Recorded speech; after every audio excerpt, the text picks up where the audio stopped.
जगन्नाथ जी की इतनी बड़ी बड़ी आँखें, इसका एक बहुत बड़ी कथा है कि सिर्फ मथुरा वृंदावन से रोहिणी मैया थी जो द्वारिका गई थी, बाकी तो सब वहीं रह गए थे, व्रज में रह गए थे। तो सारी पटरानियाँ रोहिणी मैया से पूछती हैं कि वृंदावन में, व्रज में ऐसा क्या, कौन सी लीलाएं होती थी जिनको कृष्ण याद कर करके भाव विभोर हो जाते हैं। कभी कभी हे राधे, हे विशाखे, सारी गोपियों को याद करके बेहोश भी हो जाते हैं। तब रोहिणी मैया सारी पटरानियों को कथा सुनाने लगी और उन्होंने द्वार पे सुभद्रा मैया को खड़ा कर दिया कि कृष्ण और बलराम सभा में हैं, कहीं वो ना आ जाएं। जैसे ही उनकी कथा स्टार्ट हुई, कृष्ण बलराम की सभा खत्म हुई और उन्हें सुना कि ब्रज की बातें हो रही हैं और तीनों भाई बहन वहाँ खड़े हो गए और उन कथाओं को सुनने लगे।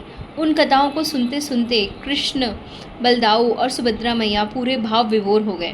और जब हम किसी से प्रेम करते हैं या जब हम किसी अपने प्रेमी को याद करते हैं तो हमारा जो शरीर है वो पिघलने लगता है प्रेम से, मतलब हमारी आंखें बड़ी बड़ी हो जाती हैं, हम बहुत भाव में आ जाते हैं। तो ये जो भाव का रूप है वो है जगन्नाथ जी का, इसलिए उन्हें भक्त वत्सल कहते हैं। बहुत बहुत ही करुणामयी हैं। इस रूप को देख के नारद जी ने कहा कि हे भगवान, मैं आपके इस रूप का दर्शन कलयुग में भी चाहता हूँ।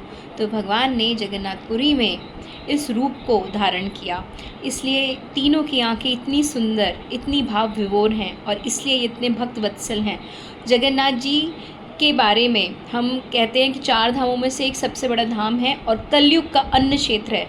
उसको अन्न क्षेत्र इसलिए कहा जाता है क्योंकि भगवान का पूरे टाइम, मैक्सिमम टाइम भोग लगता है और भगवान मुश्किल से 2 या 3 घंटे, जब कहते हैं कि देवता आते हैं उस टाइम के लिए पट बंद होते हैं उनके दर्शन करने के लिए।